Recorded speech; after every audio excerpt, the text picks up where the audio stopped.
International Trade 둘째 주에 이것이 수업을 시작을 하겠습니다.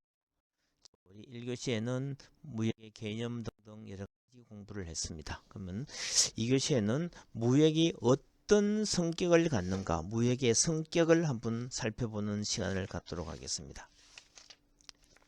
첫 번째는 기업 경제적인 성격이 있고 국민 경제적인 성격도 있고 그다음에 세계 경제적인 성격, 이 세 가지로 크게 나눌 수가 있겠습니다. 자, 그러면은 첫 번째 기업 경제적인 성격은 어떤 성격을 띠느냐면은 경제 주체인 개별 무역 기업이 재화와 서비스 등과 같은 경제 객체들을 대상으로 벌이는 경제 활동을 기업 경제적인 성격으로 볼 수 있습니다. 우리가 경제 주체라고 얘기하면은 기업, 가게, 기업, 정부, 외국이 있듯이 무역에도 주체가 있는 겁니다. 그 무역 주체는 개별 무역을 하는 기업이 주체가 되는데 그 기업이 벌이는 재화와 서비스 등과 같은 경제 객체들을 대상으로 벌이는 경제 활동이다.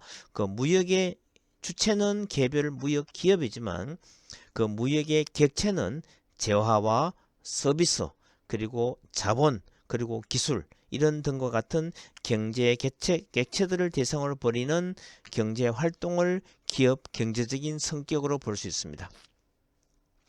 두 번째, 국민 경제적인 성격은 무역 거래는 국경을 초월해서 이루어지기 때문에 그 결과가 국가 사이의 교류로 나타나면서 개별 국민 경제에 영향을 미치게 됩니다.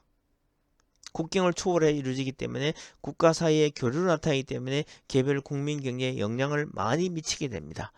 개별 기업의 무역은 기업의 매출액 증대뿐만 아니라 국제 수지의 개선, 그리고 투자 증가, 그리고 고용 증가, 더 나아가서는 국민 소득의 증대를 가져오기도 하는 겁니다. 이게 국민 경제적인 성격이다. 그지? 무역을 많이 하면은 그 무역을 많이 하는 기업의 매출도 늘어날 뿐만 아니라 그 기업이 속해 있는 국가의 무역 수지도 개선이 되는 겁니다. 그러면 세 번째, 세계 경제적인 성격은 한번 살펴보면은 각국들은 다른 국민 경제와 긴밀한 관계를 맺을 수밖에 없습니다. 국민 경제끼리의 교류로 나타나는 무역은 세계 경제의 범주 안에서 이루어지게 되는데 개별 국가들의 무역은 결국 세계 무역을 구성하게 된다. 이게 수많은 국가들이 모여서 세계 무역을 이루기 때문에 다른 나라와의 교류는 아주 밀접하게 이루어지고 거기에는 많은 것이 얽히고 설켜 있는 겁니다. 그래서 세계 경제적인 성격을 띠기도 하고 국민 경제적인 성격을 띠기도 하고 그리고 기업 경제적인 성격을 띠기도 하는 이 세 가지의 성격을 갖고 있습니다. 무역의 성격은 기업 경제적인 성격, 국민 경제적인 성격, 세계 경제적인 성격을 띠고 있습니다. 그러면 무역 관련되는 통계 지표를 몇 개를 한번 살펴보겠습니다.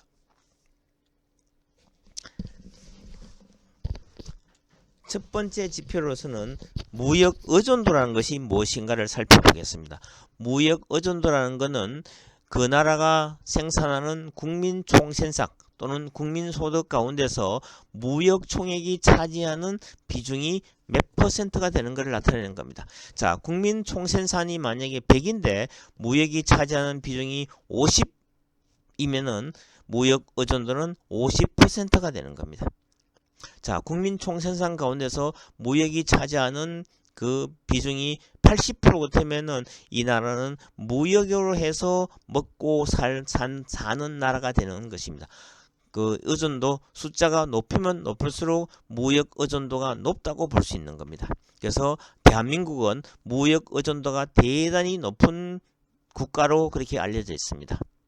두 번째, 1인당 무역액이라는 것은 뭔가 하면은 그 나라의 무역 총액을 그 나라의 총 인구로 나눠주는 겁니다. 그럼 한 사람당 어느 정도의 무역을 하는가, 그거를 나타내는 게 1인당 무역액이 되는 겁니다. 그래서 전체 인구가 큰 나라와 전체 총 인구가 적은 나라는 이 1인당 무역액의 차이가 날 수 있는 겁니다. 무역 총액은 똑같다 손 치더라도 총인구가 많은 나라는 1인당 무역액이 낮아지고 총인구가 적은 나라는 1인당 무역액이 더 많아질 수밖에 없는 겁니다. 셋째, 무역 결합도를 보는데 이거는 A와 B국이 있는데 B국에 대한 A국의 무역 결합도는 어떻게 구하느냐 하면은 이거는 분자에 B국에 대한 A국의 무역액을 A국의 무역 총액으로 나누어서 분모에는 B국의 무역 총액을 3개의 무역 총액으로 나누어서 구하는 겁니다. 그래서 B국에 대한 A국의 무역 결합도가 어떤지를 살펴보는 것이 되겠습니다. 자, 그 다음에 특화계수라는 게 있습니다. 특화계수는 1국의 X제화의 특화계수는 1국의 X제 수출액을 1국의 수출 총액으로 나누고 요거를 분자에 두고 분모에는 3개의 X제 수출액을 3개의 수출 총액으로 나누어서 구하는 겁니다. 자, 전체 국가에서 전체 세계 총액에서 그 X제의 수출액이 차지하는 비중 가운데서 그 나라의 X제 수출액이 차지하는 비중을 나타내는 겁니다. 그다음에 다섯 번째는 교역 조건 지수라는 것이 있습니다. 수출 상품 가격을 수입 상품 가격으로 나누어서 곱하기 100을 하는 겁니다. 자, 이거 수출 상품 가격과 수입 상품 가격을 만약에 이것이 100이라면은 수출 상품 가격과 수입 상품 가격은 똑같이 나오는 겁니다. 근데 만약에 수출 상품 가격이 150이고 수입 상품 가격이 100이라면은 이 교역 조건 지수는 150이 되는 겁니다. 그래서 수출 상품 가격과 수입 상품 가격을 비교하는 것이 되겠습니다. 그 다음에 여섯 번째는 수입 자유화율이라는 게 있습니다. 자, 총 수입 상품 수에서 수입 승인 상품 수를 빼고 그리고 그것을 총 수입 상품 수로 나누어서 곱하기 100을 하는 겁니다. 수입 자유화율이 얼마쯤 되는지를 나타내는 지표가 되겠습니다. 그 다음에 외화 가덕률은 수출액에서 수입 원자재액을 빼고 그리고 수출액을 나누어서 곱하기 100을 하는 겁니다. 이것이 외화 가덕률이 되겠습니다. 외화 가덕률. 자, 그러면 우리 이렇게 7가지의 지표를 우리가 알아보았습니다. 그러면 우리 2장에 넘어가서 글로벌 무역학의 연구 범위를 간단히 한번 살펴보겠습니다. 무역학의 범위는 크게 세 가지로 나눌 수가 있습니다. 네, 국제 경제 및 국제 통상 환경, 국제 경제 및 국제 통상 환경에 대해서는 무역 이론도 있고 무역 정책도 있고 국제 금융 이론도 있고 국제 통상 환경 이런 등등에 대한 공부를 하는 것이 글로벌 무역학의 연구 범위가 되겠습니다. 그 다음에 무역 상무라고 얘기하면은 무역 당사자가 무역 거래를 이행하는 실천적인 측면이 되겠습니다. 그리고 무역 계약은 주계약이 있고 그럼 국제 운송도 있고 국제 결제도 있고 해상 보험도 있고 해상 보험은 종속 계약입니다. 무역 계약이 이루어지면은 해상 보험은 반드시 수반이 되어야 되는 겁니다. 그리고 국제 경영은 글로벌 경영을 얘기하는 겁니다. 국제 기업이 대내 경영 활동을 하는데 필요한 경영 전략이 어떤 것이 있는가 이런 것을 살펴보는 것이 글로벌 경영 전략이 되겠습니다. 자, 다시 한번 우리가 정리를 해보면은 우리 1장, 2장에서는 가장 중요한 내용을 한번 리뷰를 해보겠습니다. 첫 번째 우리가 무역의 개념이 무언가를 알아봤는데 무역의 개념이라는 것은 언어, 관습, 법률, 제도 등이 서로 상이한 국가에 거주하는 당사자들 사이에서 이루어지는 국제 상거래를 이야기를 하는 겁니다. 그죠? 무역의 개념에는 외국 무역도 있었고 국제 무역도 있었고 세계 무역도 있었습니다. 그다음에 무역의 특징으로는 해상 의존성이 되게 높습니다. 그 무역할 때는 운송이 항공 운송, 아주 고가품 시간이 급히 필요한 거는 항공 운송으로 하고 이거는 운송비가 되게 비쌉니다. 그죠? 그다음에 육성 운송은 바다를 끼고 있지 않을 때는 육상 운송도 가능하고 바다를 끼고 있을 때는 대부분이 해상 운송이 이루어집니다. 그리고 무역의 특징으로는 기업의 위험성이 있는데 거기에는 상품 자체의 위험성도 있고 신용 위험도 있고 가격 변동 위험도 있었습니다. 그다음에 세 번째는 산업 관련성이 있었는데 이게는 자유무역주의 하에서는 국제 분업이 발달 촉진이 되고 있는 것이 있고 수출 산업의 발달을 촉진하는 그런 내용도 있습니다. 국제상 관습상 항상 표준 계약으로 해야 되는 그런 어려움이 있게 되는 겁니다. 그 다음에 무역의 주체와 객체는 무역 소매업자가 되는 겁니다.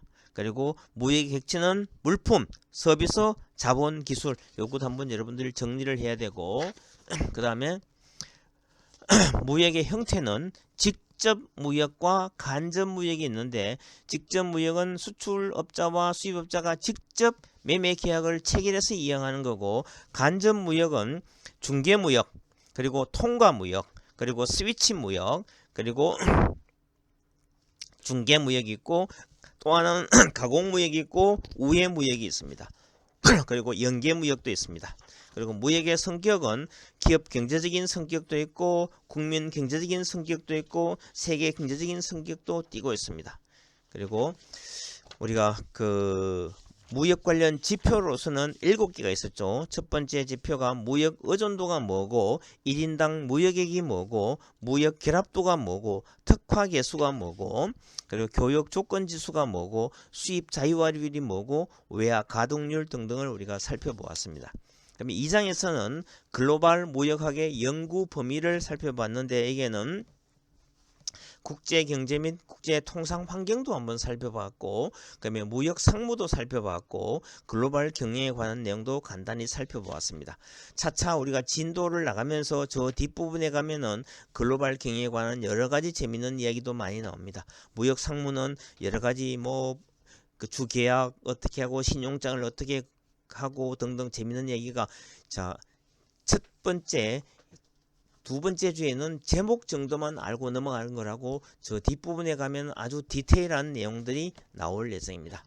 자, 우리 2장까지 정도 끝을 냈기 때문에 한 10분 휴식을 하고 난 후에 제 3장 국제 무역 이론에 관한 공부를 하는 시간을 갖도록 하겠습니다. 10 minutes break time.